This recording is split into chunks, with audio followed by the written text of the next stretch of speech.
Welcome to the Playground Talks podcast, a podcast for busy parents who want to own their parenting style and develop a stronger sense of how to handle challenging situations. I am Tammy, Afriat, your host, and a mother of 3.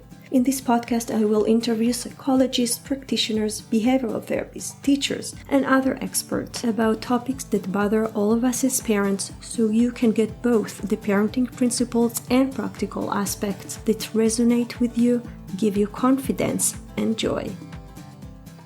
Hey all, I hope you have a great start of 2023 and welcome to episode number 24 of the Playground Talks podcast. I am Tammy Afriat, your host, and this is going to be a special episode where I share a conversation I had with another immigrant mom. Her name is Nurzhan.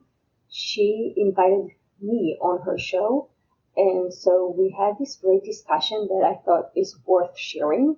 Nurzhan is actually a mom of twins, and she's an immigrant from a small country called Kyrgyzstan.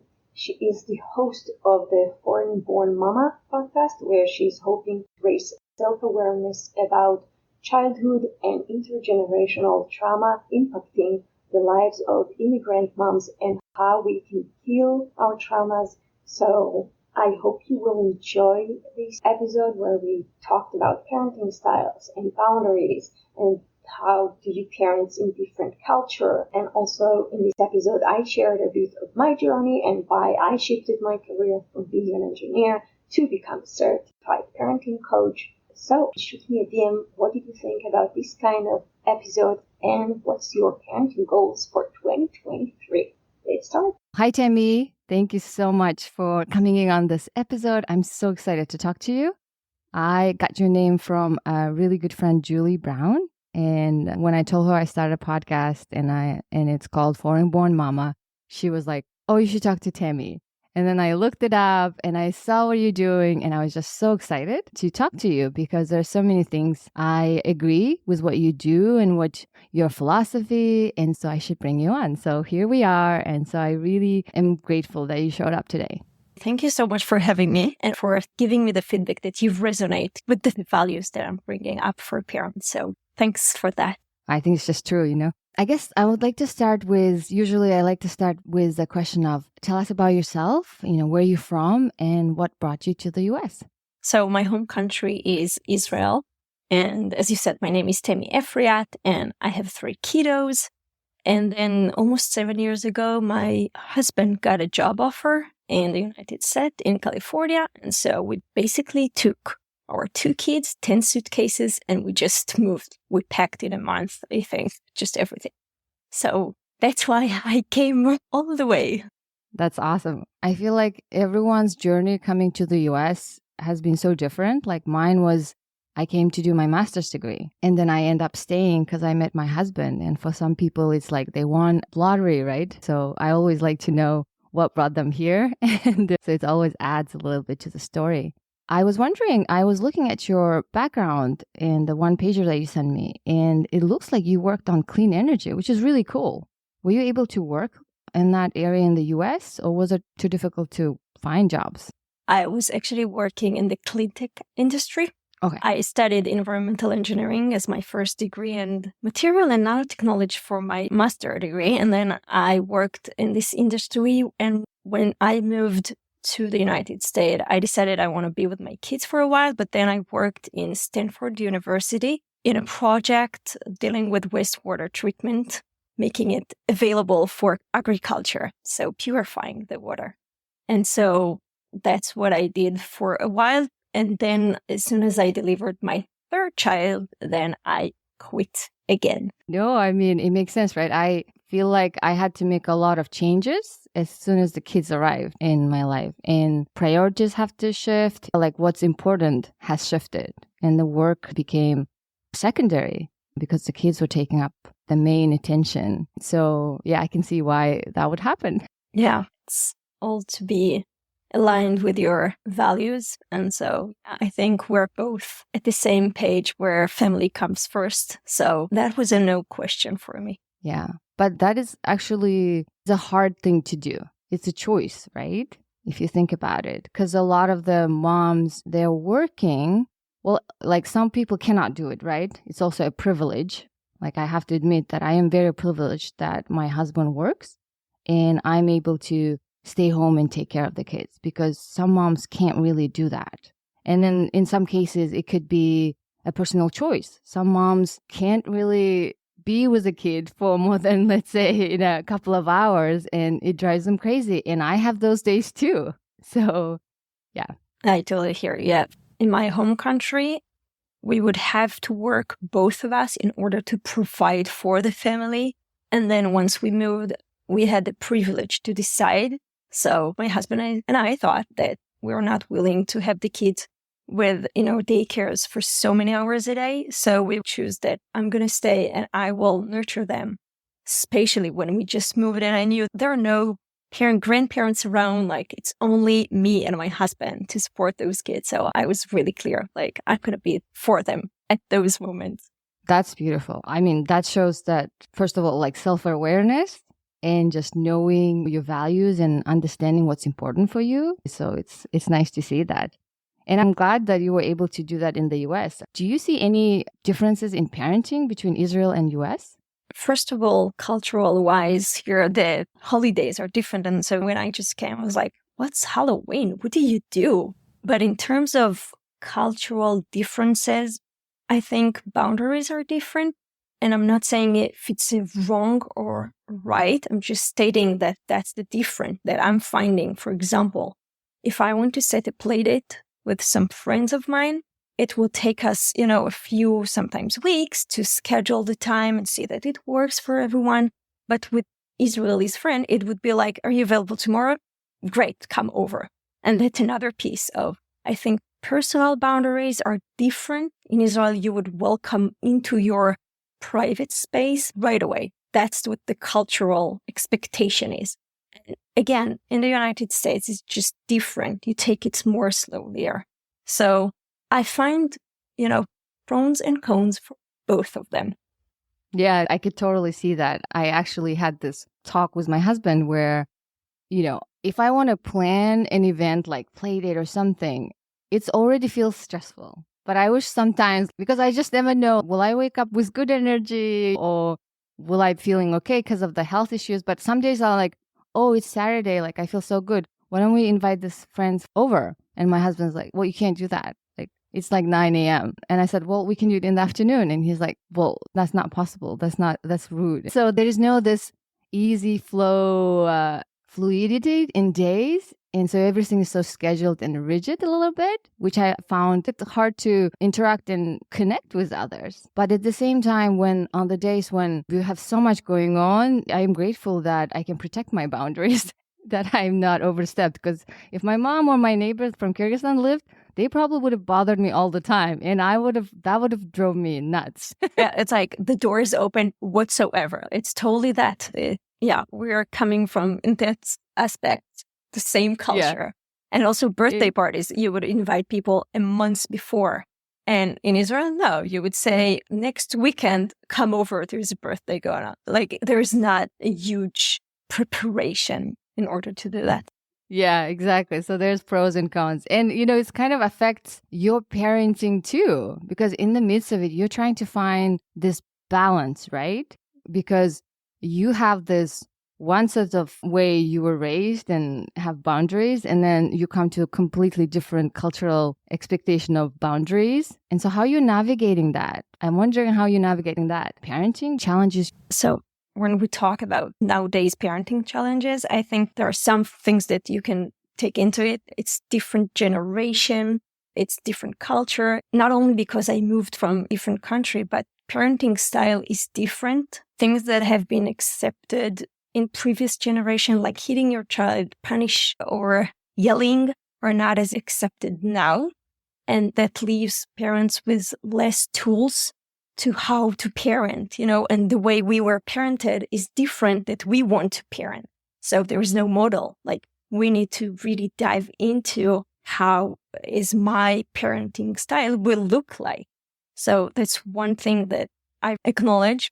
And that was really obvious to me when I moved to the United States, that I need to be more clear with myself of how do I want to parent. And that's why I did the podcast, by the way. I'm like, okay, so many not reliable research that I want to interview psychologists and marriage and family therapists and all those people that will give us a bunch of tools and principles so it will help the parent to choose, okay, that's going to work for me. Let's try it. So that's one thing. And the other thing that you've mentioned is to balance family and career, which there could be a whole episode about why this transition has happened. But just generally speaking, the traditional gender roles have changed. And nowadays, sometimes two parents need to work or choose to work. And that leads to less parent being available for the kids. And in addition to people are working, there's more expectation from the parent to entertain the kids, to have a healthy diet, to be patient, to be a role model. So the expectation from parent is much higher. And that's why I think there's more pressure on parents. And with that comes the guilt part, which you can't do it all. Like I was there. I was working full-time job. I have 2 kids at the time. And that was a lot. Like I would wake up 5:30 in the morning, going to sleep, I think midnight. And my day was like every single moment I needed to do something. So it was really hard.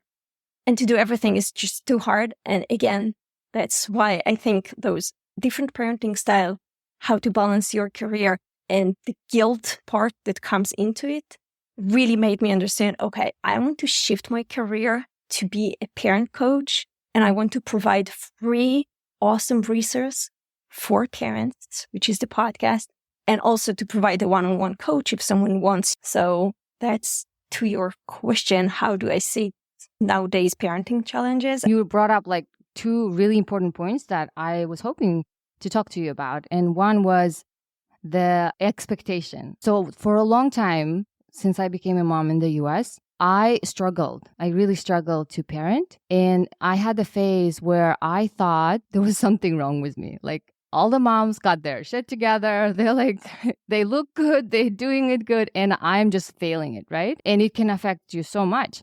And now that I am on this personal journey, I'm realizing more and more through like women like you and other like Dr. Tafali, and I'm reading more parenting books, that the expectations in the US are unrealistic. It's impossible to sustain them if you look at it. It's so much geared on perfectionism and you can do it all, but you can also look great, right? And it puts so much pressure on moms that I just didn't even realize how much I have bought into it. And I was just putting so much pressure on myself to be perfect. And so I had to really drop that, but I dropped it after realization that it's not about me, but there are also like structural and societal stuff happening in addition to my cultural baggage that have been playing a part. And so that was really helpful. And then the second part that I really liked that you explained and you touched on was me coming from a developing country with this one blueprint of parenting style that I received from my parents, good or bad. I don't want to name it, but I got this parenting model, right? And so I came to the US, and US had completely different parenting model than Kyrgyzstan. Like you were saying, if my kid is not listening to me, in Kyrgyzstan, we would yell and make him do it, or we would, hitting is also not an option. It's a very different parenting style. And so coming to the US, in the US, that is not accepted. And so I found myself having this urge to act, and that's why I get angry, right?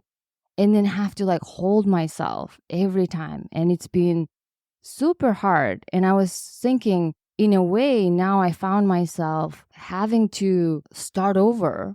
And I made the podcast episode about parenting authentically, where I'm realizing that it comes down to how do I want to parent with what I've got and what is happening here, and creating something that is authentically mine and that I feel good about it. And I think in some ways you are sharing the same things in the podcast when you're talking about parenting styles. Yeah, definitely. I think so in Israel also hitting is not acceptable, and yelling, everyone knows you're not supposed to yell at your kids, but sometimes it just happens. And going back to parenting styles, so if you look at the spectrum, there is this permissive parenting, which you can't even say no to your kids, which is the opposite side of being very disciplinarian and, kind of expecting my child to comply with me because that's what I said, period. So those are the two ages, and the medium part, which I'm hoping to be there most of the days, is to be authoritative. And it circled back to boundaries. And that's part of my own principles and belief as a parent, is that, first of all, I want to set the boundaries for myself. That means that I'm being really self-aware when I'm stressed of work, I have deadline. And at those moments, I am capable of saying, you know what? I need 10 minutes break, or I need to go do something really urgent at work. Let's put a timer of 20 minutes and we'll be back together, which sounds totally different than yelling at my kids, just leave me alone, I need some time, So talking about parenting style, that's the first thing that I'm thinking. It's setting and knowing my own boundaries so I can explain and communicate them to my kids. And that's modeling for my kids, which is another huge part of my own parenting belief, is that if I'm dysregulated, I'm overwhelmed with something and I'm, just losing it, that's what my kids sees. They will do just the same. And so I really have to be intentional of how I manage my own emotional stats. And the other part of it is I feel okay to set the boundaries for my children. But here I'm really paying attention to, do I set the boundary and hold boundary, or is it a power struggle that I'm going into? And what I mean by that is that boundaries are attached with values. So for example, if my value of having a healthy eating habits is important to me, that's a boundary that I'm going to put, and that means that if I'm going to the grocery store and my kid will yell at me that he wants another, the chocolate, I will be, you know what, you choose one sweet and that's what we're having today. And it's okay to let him even cry in the grocery store because I'm really complete with the boundary that I'm setting for him, because I have the long-term vision of where do I want him to be. So just to wrap it up, yes, boundaries has two sides. It's the one that I'm setting for myself and the one that I'm setting for my child, because that's my role as a parent. It's to help him establish all those healthy habits. Absolutely. Yeah, you put it so beautifully, and I couldn't agree more, because I think I'm making pretty good progress on setting boundaries for myself, which is something that I was not modeled to by my parents or anything. I could never remember my mom taking any time off or saying, you know what, mommy has needs and she needs to go take care of herself. Or if she reacted, she could recognize and say, mommy's upset right now, and she's going to go and have some me time to calm herself down, because she needs to do that so that she can able to talk to you in a positive and more kind way. Because otherwise, my amygdala brain will take over and I will be like saying things that I don't mean to. And so that is definitely the case. But I am working on setting boundaries with kids. It's harder than I thought it would be, because they know how to push the buttons, And so if your boundaries are not strong, they will test that and they will show that holes every time. And then I'm like, ooh, okay, we need to work there. I need to get better there. So it's an evolving process. It's never just like one set.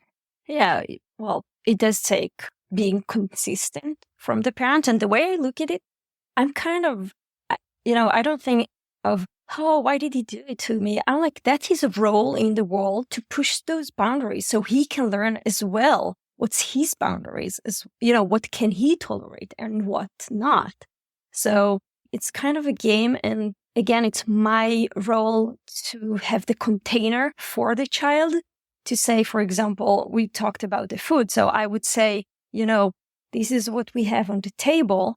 So it's the container where I put some vegetables, some carbs, some proteins, but he get to choose what does he want and what's the amount he wants.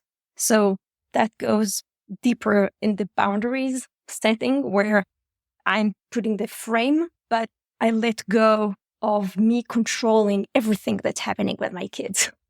Yeah, exactly. Because you want to put the boundaries and create that space, but you want to make sure that he is able to feel empowered to make choices and to be himself, right? If you are too constrictive, if the space is too constrictive, the kid will not thrive, will not show up. So yeah, it explains so much. Thank you so much for explaining that. And this beautifully brings to another point I was going to talk to you about is I am learning through my journey that my level of self-awareness and growth is actually one of the possibly best denominator of my kid's success in life. It's not classes that he has to go, like art and soccer, like, the culture has all those classes, right? It's not school, but I'm just seeing how much I, as a mom, my level of conscious work and growth has a huge impact on my kids and how they will thrive in their life. So I was thinking if you could share your thoughts on this. Yeah, I totally agree with you. I think that self-awareness and the fact that we are acknowledging between ourselves, saying, you know what, whatever he just did was really triggering for me. And there could be a good reason for me to respond and, set the boundary. But if I yelled at him, that's on me. That's not his fault anyway. So I agree with you that I was doing a lot and I'm still doing this self-awareness work of being the parent that I want to be and responding from a very logical and from a vision point of where do I want to see my kid and what skills I want him to have. Yeah, exactly. And, one of the things I had to recently learn is that, how being positive, always positive, and I had this issue with it and I couldn't understand it. That's not possible. We cannot be always positive. What about the anger and all the other emotions? Are we going to shut them down and say, no, we have to always be positive? Because then we don't allow our kids to express their feelings. And that is totally unhealthy and it's going to backfire. Probably that's what happened to me growing up. I actually had a great episode about resilience because it's exactly what you said. I grew up in a family that my father was a very strong person. I would never see my parents cry and pretending that everything is just okay all the time. That was a non-realistic way of living and operating life. And so after talking to a psychology, Dr. Jordana Mortimer, she's great. And there is a great episode. So basically what she taught me that being resilient doesn't mean that everything is so perfect all the time. It just means that you have the tools to overcome whatever negative emotions you are experiencing. So those emotions it doesn't take you too much time to overcome those. And that goes to positivity, that positive thinking is a great strategy. But sometimes we need to acknowledge that now I'm upset and it's okay to be upset. And then you have the tools to move on and to say, okay, so what are the good things that I could learn from this frustrating moment that I had? One of the tools that we learned is to look at it as a learning curve. And if someone wants, he can listen to the whole episode. There are, I think, at least 5 or 6 strategies that she came up with. That's awesome. Your last comment brought to my attention, I'm always looking through the foreign-born mom perspective, right? Someone who grew up probably in a traumatic and poverty environment. And I was thinking they're resilient and they had to overcome a lot in their life. But then their coping strategies that they acquired through childhood, their coping strategy that led them to be resilient and survive their country and their traumatic experiences is now not applicable in the new setting in the US. So I was wondering if you have any comments on that. So I was actually listening, because you mentioned trauma. So I was listening to Gabor Mate. He's the expert of trauma. And I was listening to him. And you mentioned, coming from poverty that are essential thing for living. And that's obvious that whoever comes from that background has trauma.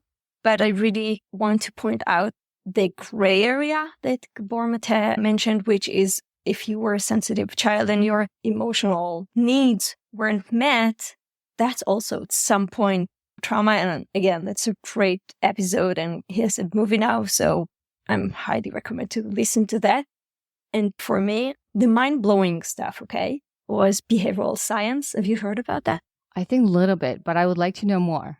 Okay, so I knew about it because one of my kids during the pandemic had a challenge, academic challenge, which led to some behavioral challenge. And it was clear for me that both of us are hopeless. So I seek an extra help. And then I discovered behavioral science, and I had some parenting training on that. For example, I discovered the 4 reasons why kids behave. It's like a must. You can quickly share with us. Well, there's an episode with a specialist. She's a she's a licensed behavioral scientist.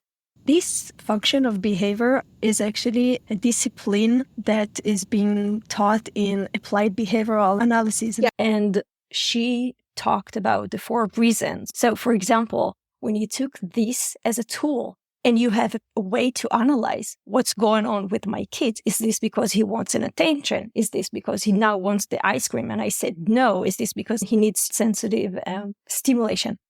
And so I'm saying and mentioning that because those tools is applicable no matter what the background is. So that's why I'm thinking that knowing those tools can help parent. Oh, I love that. I'm going to listen to that episode. Yeah, we can attach to the show notes because this is a must episode. I'm telling you, this is one of the reasons that I've done this podcast is to have that specific tool out there. Oh, I love that. And that's why I love your work, because as foreign-born moms, I feel like we need specific tools that can equip us to feel more confident about our parenting. And I cannot agree more with you on that. And I guess what was Gabor Mate, whom I also read books and I love, he focuses on trauma. And I watched his movie, and you guys should definitely watch his movie on trauma. The Wisdom of Trauma. Yeah, Wisdom of Trauma. And what helped me with that movie is when I watched it, I was able to access compassion. Like I realized in that moment how much trauma we have. And just like when you're looking at someone, if you met a homeless person, right? He brings a lot of homeless people and other people with traumatic background. And I was like, oh, wow. And so I think for the first time at that moment, I was able to access compassion and just say, you know what? All these things I am doing, behaving, it's not because something wrong. It's because I had a really hard childhood trauma. To be able to recognize that and feel compassion for myself really allowed me then to look at myself differently. And then from then on, after I was able to acknowledge and process that, I was able then to say, okay, given what I have, all the abusive role modeling that I received, and given where I am now and all the access I have, so what should I do? What can I do? And how do I want it? And so that was like a really interesting bridge for me to come to this one. And so you just brought up that memory with the movie. So thank you so much. So let's talk about your podcast. This beautifully ties in now with the podcast. Could you tell us a little bit, how did you find yourself on this journey? And we can a little bit dive in a little bit into like what's the podcasting about. Sure. Thanks for asking. Yeah, I'm really passionate about this podcast and I always love talking about it. Well, basically, as I told you before, my background was in engineering, but at the same time, I was investing time and going to parenting workshop, reading books and stuff like that. And I felt like I'm a pretty much educated parent. But then COVID hit, and then 2 things happened. The first was COVID hit when I was an exhausted parent. At the time, my youngest was 1 year old, and he was a very intense baby. I chose to stay with him the whole year. I felt like that's what I want to do. But the full year, I was like, okay, I'm done. I want to go back to work. And then COVID hit and I got all my 3 kids back home. Yay! And then I became a teacher and I did some artwork and cook all the time, like never stop being in the kitchen as well. So I was exhausted mentally and physically and everything. And then I discovered the podcast and I became addicted to the podcast. I think it was a life change for me because I could hear some fun stuff that would lift my spirit, but I could also get some information, for example, there was a great podcast about CBT, cognitive behavioral therapy, that really helped me do this, self-development work. Like I could really have a progress done. So I was amazed how powerful reliable resource is podcast. I was like, wow, I want to do it. And then the other thing that happened is I told you that I had some really parenting challenges with one of my kids, and I discovered this behavioral science and other things, other tools. And I was like, no, everyone should know that. It's a must. And that's why I decided to make my career shift to be a parenting coach and to provide free resource with psychologists. That's the podcast. So parents could use that. And in addition to provide one-on-one session or group session. So parents could really have the joy of being a parent and the confidence that they know what they're doing. I love that. I mean, I always advocate for my friends that everyone needs to have a therapist. But I think like if you're a mom, I think you should allow yourself to have help in parenting too, especially if you feel like you are not equipped, that you don't know what to do it. So I feel like a lot of moms find themselves in overwhelm, like feeling helpless and feeling like they're failing. And so I wonder what kind of challenges you see moms facing through your work. So I think we touched that before. And I think the part of how do I decide what kind of parent I want to be? What's the option that I have? So this parenting style, different parenting style is one thing that we touched. And the balancing with family that we also touched is another part. And the fact that there's so many things out there that you need to work hard to decide which is a reliable resource for you and not just and also you can have one question and you see different article says different thing about the topic. Yeah, so information overload. I think, there is a cognitive pressure of making so many choices of who do I listen, which style do I like. I think it could be overwhelming. And that's why I wanted to have this podcast that hopefully will be the go-to for parents says, okay, this is my problem. I'll, just type the problem. I'll get my answers and it's reliable and it's clear and it's not more than 30 to 40 minutes, most of episodes. And then, we also talked about the guilt. You asked what are the challenges. So yes, guilt is another part. And the fact that you need some affirmation from psychologists says, it's okay for your kid to cry. He's throwing a tantrum in public. That's okay. You don't have to back up. You don't need to let your boundaries go because he's yelling in public. No, just be confident with what you believe and what you're doing. Yeah, I agree with all of that. And I do think your podcast is actually, I like that it's short, it's like to the point. And you have tips and you bring up great experts. And so that's why I was so excited to share you on my podcast because I was like, we need help in that area. And I think that sometimes one of the things I found useful in my life, at least, is I constantly face information overload. And for someone who come from a traumatic background, it's really already hard to focus on like one thing, right? It can trigger you. And so what I do is if I have too many options, I'm just going to choose one and I'm just going to go with it and I'm just going to get the best out of it. And so in parenting wise, I have one podcast that I listen to and I just added yours because I was like, okay, these two things are giving me for now a support and the knowledge I need. So I really appreciate what you're doing. I love all the experts. So hopefully our listeners will also tune in and subscribe to your podcast and start getting help that they need so that they can feel more joyful and confident in their parenting. So I love that. Thank you so much for your work.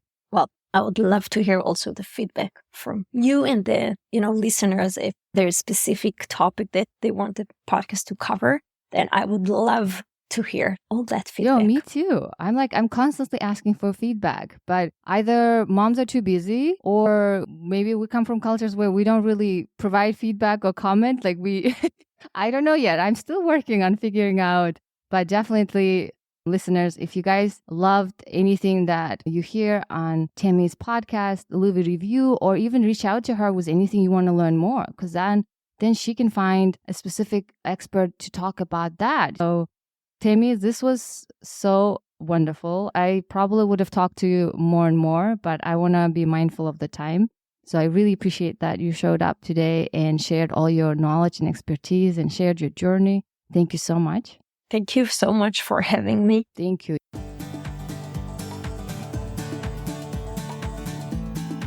Thank you for listening to this episode. Let me know if you liked it.